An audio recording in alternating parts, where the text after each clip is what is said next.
was a baking hot summer on the island of Sodor.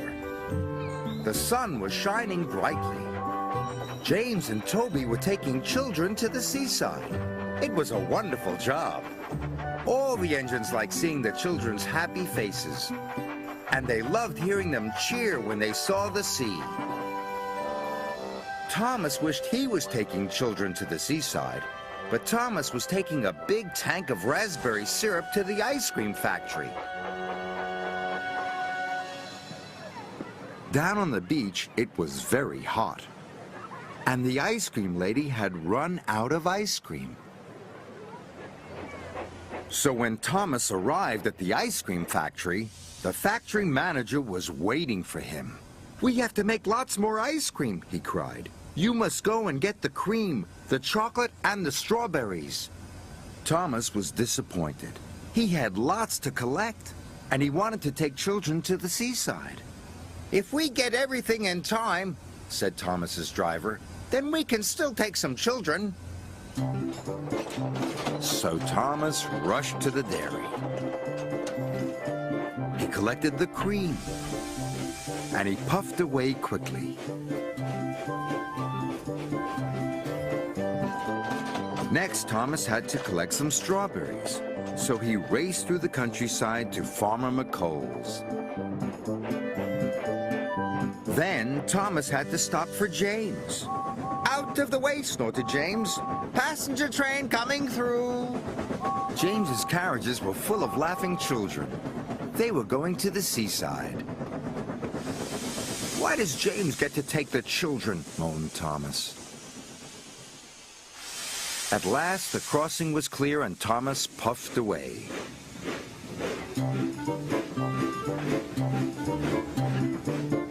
"If I'm quick, I can still take some of the children," he puffed. So Thomas raced as fast as he could.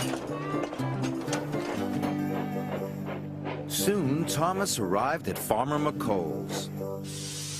"Please be quick," Thomas panted. The farm workers loaded his freight car. Before long, it was filled with plump, ripe strawberries. "Thank you," Thomas chuffed, and he raced away. Next, he had to go to the chocolate factory.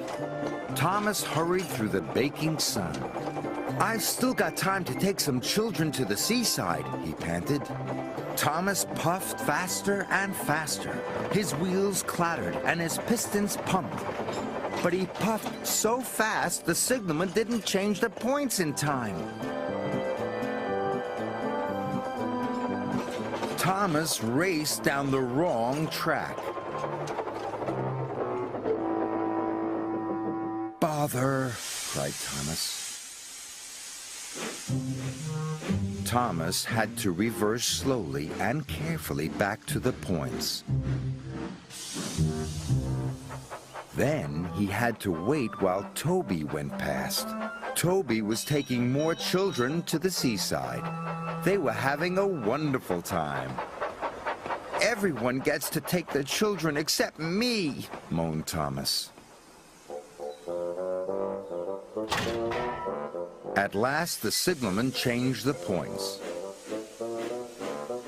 Thomas reversed back onto the track.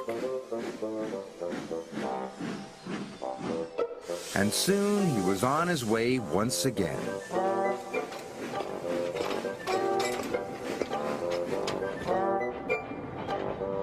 When Thomas arrived at the chocolate factory, it was getting late. "Hurry up," cried Thomas. "If I'm quick, I might still get to take some children." The workmen loaded Thomas's freight car as fast as they could. It was soon filled with heaps of chocolatey cocoa powder. Thomas was ready to go. But the shunters hadn't released the brakes on the freight cars.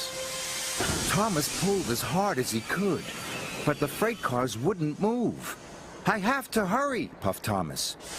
He heaved, he huffed, and he puffed, and he heaved so hard. The coupling broke. Thomas shot forward. Cocoa powder flew everywhere. "Now I'll never get to take the children," puffed Thomas. After a long time, Thomas's freight cars were ready. The yard manager had released the brakes, and Thomas chuffed carefully out of the yard.